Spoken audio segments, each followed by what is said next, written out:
Does that look like a bald spot to you? Yeah, you're getting there. I mean, I don't know. I can tell. You're getting there. Yep. Is 10 millimeter overkill? Is it unnecessary? Or is it too useful to ignore? Welcome back to the channel. This is EDCCC with Corey and Christian. Today we're talking about 10 millimeter cartridge as a whole, why or why not it might have a place in your EDC. And to help us determine that, we're using the Smith & Wesson 10 millimeter pistol, M&P. Now, it's not so much of a review on that pistol. I mean, so many people have done reviews on the M&P chambered in 10 millimeter, so we're not going to go there. It's a great pistol. It works well. Probably the best 10 millimeter on the market. This is my own personal gun. I purchased it myself. So no bias there. Yeah, no bias. Absolutely not. And when I was looking for a 10 millimeter pistol, it was between that and the X10. Good choice. Let's just say good choice. I'm glad I made that choice. So believe it or not, 10 millimeter has actually been around for a long while. It was popular at one point, and then it kind of fell out of favor. But now it's making a resurgence. It's making a comeback. Corey, could you tell us about just a brief history about the 10 millimeter? Yeah. So my understanding of the 10 mil is there was a need for it in the mid 80s after a kind of a serious FBI shootout that resulted in some federal agents losing their lives or being severely injured in the aftermath, and the FBI did kind of a search for a more effective handgun round. And the 10 mil was around before that, but they really dove into let's use this 10 mil and started sampling with the Bren 10 and some other guns. Smith & Wesson was in there, and they ended up choosing the Smith & Wesson for a while in their test results, and then some issues popped up with the Smith. It wasn't performing to their standards. So then they kind of stumbled around and realized that it wasn't the best also for smaller stature people or people with smaller hands, especially females, and went back to the drawing board and kind of come up with the 40 Smith & Wesson. Just cut the powder and cut the size of the cartridge down to make it a little bit smaller, less recoil, less wear and tear on the gun. Yeah, they nerfed it, as you might say. You video gamers out there. Yeah. So they nerfed it and ended up with the 40 Smith & Wesson. But still, as Christian said, it hung around, like maybe even like clawing to its death, hanging around for a while. Colt came out with a 10 mil, and that was pretty popular with 1911 guys for a while. But it just didn't go away. And then lately, I think bullet design technology, maybe even manufacturing of firearms, has had some a role in its resurgence, because 10 mil is coming back with a punch right now. It's coming back fast. Yeah. I mean, Smith makes it. Glock has made it for a while. FN, Springfield, SIG, probably a whole bunch of others. A bunch of 1911s out there, right? Almost every top end 1911 manufacturer's got a 10 mil version now. So, and there's probably good reason. I think people realize that, as you said, it hits with a punch too. It's coming out fast. Yeah. And it's hitting hard. Yeah. And we've got some different types of ammo that we'll talk about here in a minute, but it's very popular with hunters or fishermen for that reason. It's a bare gun caliber. And that was the whole purpose behind the 10 mil. Like Corey mentioned, it was the FBI adopted it for that reason. I believe they're using 38 special and 9 mil. And 9 mil. Yep. And so they had some penetration concerns that they wanted to address. And I believe it was developed by Jeff Cooper. Or he had a significant hand in developing the 10 mil, and so it is for that purpose. That's why it exists, to punch through. When you have a cartridge that powerful, it has some very good use cases, and we're gonna kind of dive into those. Why is it a good choice for your EDC? Why it may not be. So, Corey, let's kind of talk about maybe why or why not I would want to be wearing something like this around town. Yeah. Just for personal defense for two-legged creatures. Yep. Yeah. I mean, I'm not going to say it's a misconception, because there's some truth to it. There's a common belief that bigger is more powerful, right? And it is, literally. Yeah. But when it transfers to a human, is there much of a difference in that stopping power from a 22 up through, we'll say, a 10 mil or 44 mag? Statistically, the stuff that I've seen, largely borrowing from Greg Ellifritz's work, I'm not going to steal that, that's awesome work, is that a 22 is just as effective at stopping the threat as that 44 Magnum is, or a 10 mil. We'll loop those kind of cartridges in that same big, powerful category. So do you need a 10 mil to stop the threat? I would argue no. But would I also go to the other end of that spectrum and say, well, I'm just going to carry a 22 because it's small, it's light, and it's controllable? No, I'm not going to do that either. Also, no. You right? can. So you can. They're both, again, in that realm of they will stop the threat. Do I need either of those to be the best, effective, most efficient tool? No. 10 mil is screaming fast. Especially if you're going for, some of these self-defense rounds are coming out 1,600 feet per second. That's crazy. That's insanely fast. Yeah. A 911. That's a Porsche. Those are fast also. A 1911. Your head was in the right area. 45 ACP is coming out sometimes 850 to 950. So not quite half, but in some cases, literally half as fast as a 10 mil. So for 45, it's got a lot of mass. So therefore, it has a lot of momentum. Yep. So it's going to punch through a lot of stuff. It's going to be effective on soft target. For 10 mil, it's not as heavy as a 45, but it is still heavy, and it's fast. Yep. It's just going to have a lot more force going through that soft target. And back to your question, is it an effective self-defense round? Absolutely. Yes. Is this a concealable gun? Absolutely. I've carried a full-size M&P. I've carried full-size 1911s. Nobody is the wiser. It's definitely heavy. Better in a sweatshirt or underneath a jacket. Yeah.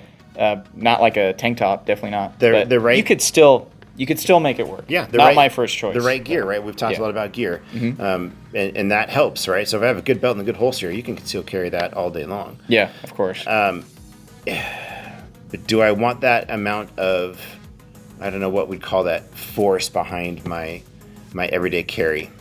I don't think I need it. I don't feel like I need it. Hopefully, I'll never have to find out. Yeah.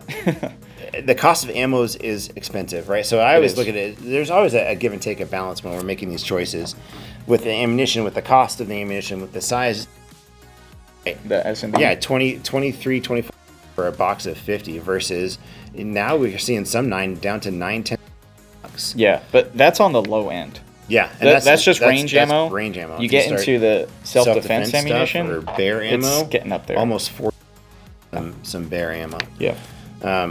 I'm gonna shoot a 9mm more because the ammo is more affordable. The recoil is better for the gun and for me, so I'm not gonna train with the 10 mil as much, and that consciously or subconsciously for me is gonna impact my choice to carry it. I'm not gonna be as confident if I don't train with it as much as I do. Yeah. So I already have a lot of 9mm and a lot of 45s. I'm very confident and comfortable with those. You mix in a third caliber 10 mil or 357, which I have a lot of 357s too, but I'm not going to have the same level of confidence, and I need to be extremely confident with my everyday carry. Yeah, exactly. You're just going to have to contribute more training and more practice so you can be at the same level of proficiency with that cartridge. And 9mm has been the industry standard for self-defense for a long time, and for a good reason. It's just more effective. It works for most people. But like we said before, doesn't mean you can't carry a 22, doesn't mean you can't carry a 38 Special. If you have the chance, you should go check out the Buckeye Firearms Association. They have a lot of good data on ballistics and percentage of incapacitations for each caliber. So check that out if you have the time. So talking about EDC, yes, you can use it. Technically, it could be overpowered for your uses, could have some overpenetration. Yeah. Me personally, I purchase this for one use and one use only, and that is bear country or moose country. They can be just as aggressive. Mainly, hiking in the wilderness, hunting. So that's why I purchased that. And 10mm and 44 Magnum, those are kind of like the two standards for self-defense. Guns, So against bears and moose or whatever. Back to the ammo. I think it's really important as part of if this is going to be your everyday carry choice, that you do a deep dive into ammunition that is going to be effective against people and not cause legal or ethical or moral issues. Something that's going 1,600 feet per second that has penetration beyond 16 inches in ballistic gel, not a good self-defense round. Yeah. It looks impressive on paper. It might make you feel like I'm going to knock down everything through a plate glass window. Yeah, and you could take out aliens with this right, thing, yeah, right? It's a laser. But it's going to land you potentially in some, again, ethical, legal, moral situations.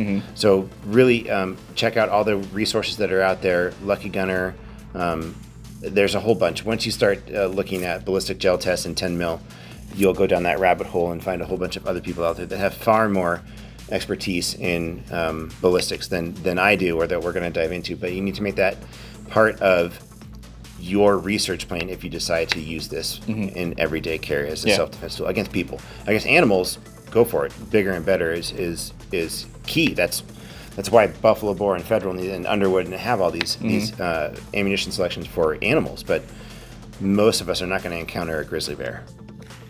Right. Even when you're hiking or fishing, most of us are still not going to encounter a grizzly bear. So the odds of that compared to a person it can happen. You can increase your odds of an encounter if you're hiking a lot like I do. I've encountered 2 grizzly bears in the Teton National Park. So given that probability, it could happen again. That's why I purchased something like that. But that over penetration in gel, ballistics gel, and it's on average, it's roughly 2.5 to 3 times more than a 9 mil. So that's crazy. So if you apply that to possibly going through a soft target, it can, again, going back to the whole purpose of the 10 millimeter, it's meant to punch through stuff.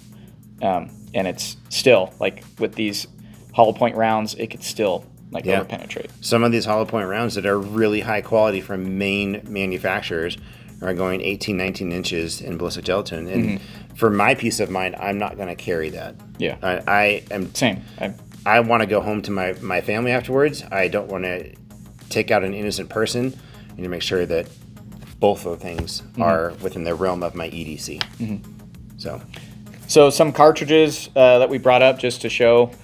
We have 10 millimeter, the Fort Scott TUI. Fort Scott Munitions TUI, tumble upon impact. It's 125 grains, which is so light. And so if you even have a basic understanding of physics, the lighter that bullet is, the faster it's coming out of that barrel. That is screaming fast for a 10 millimeter, 125 grains. Over 1,600 feet per second. And 125 grains, that refers to the weight. The mass of the bullet. Correct, the mass of the bullet. We have some hollow points, Hornady, critical duty, Underwood ammo, jacketed hollow points, gold dot personal protection. Shows that awesome bullet blooming mushroom. out. 200 grains though.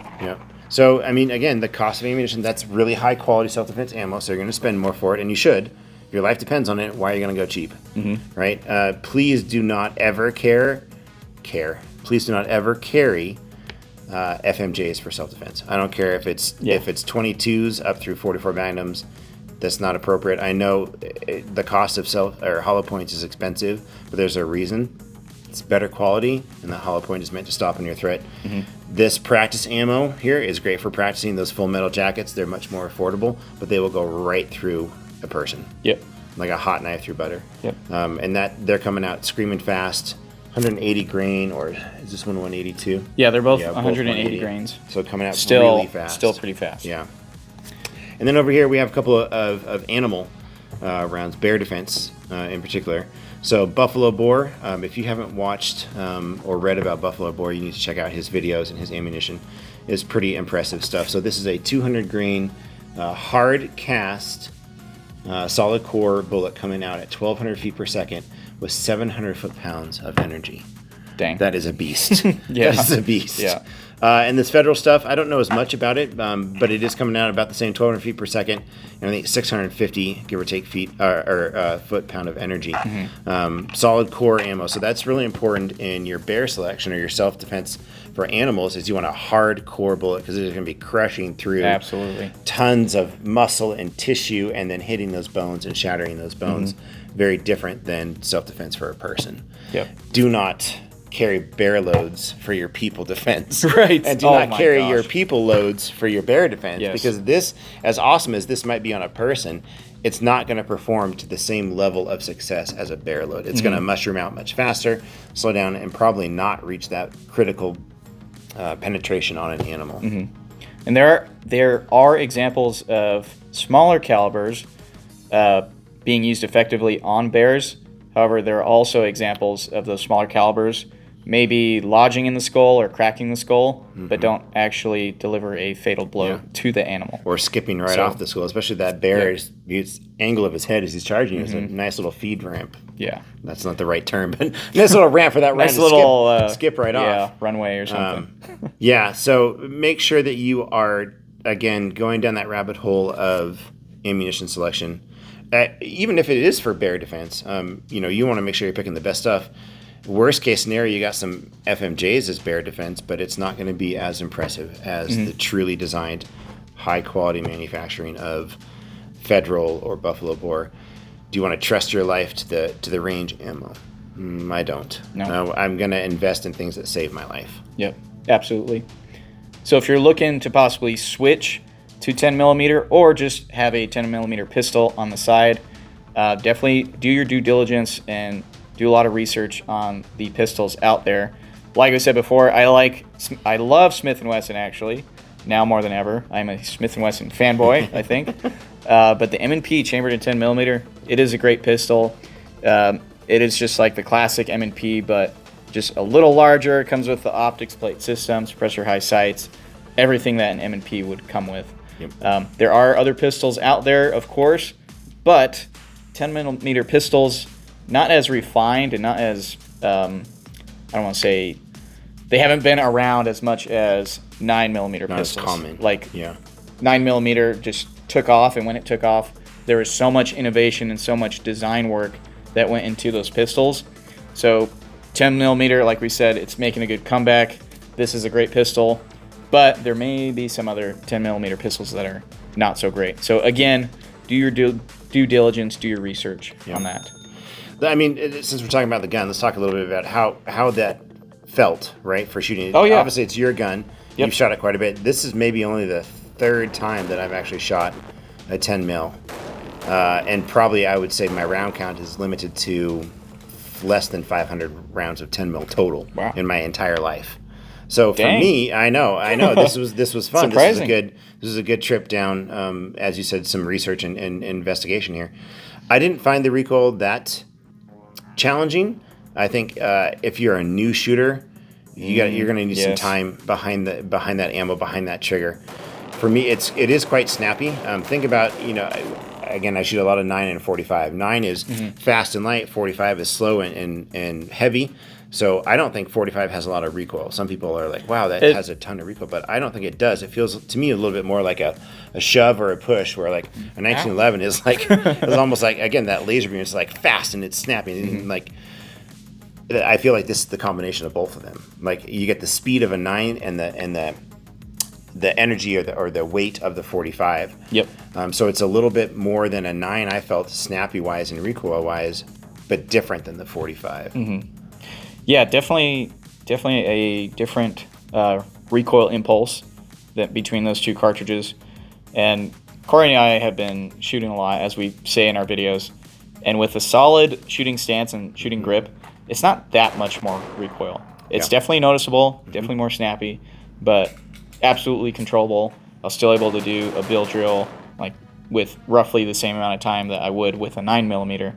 But if you don't have that solid stance or that solid grip, and you've been shooting 9 mil or 380 or something like that, and then you step up to a 10 mil, it's going to take you for a ride. Okay, so that's just something to consider. And I know we say this all the time, and we mean it. It's true. Seek out high quality training.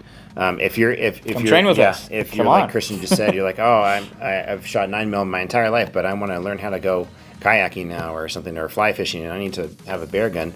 Don't just go out and buy one and strap it on. I think I'm good to go. Exactly. Come get some training. We'll help work out technique with you so that you can manage that recoil. As Christian said, it's not unmanageable when you have the right technique, the good skills down. So come see us. We'll help you out. All right, so that's it for this video. Thank you so much for watching. Please consider leaving a like, sharing the video so it gets out to others, and of course subscribe to the channel so we can bring you more content. If you keep subscribing, if you keep watching, we're going to keep making the videos. So we want to do that for you. Like we said before, seek out high quality training or train with us at Guns and Gear. And as always, carry smart. Carry strong. Super strong. 10 mil strong, baby. Okay.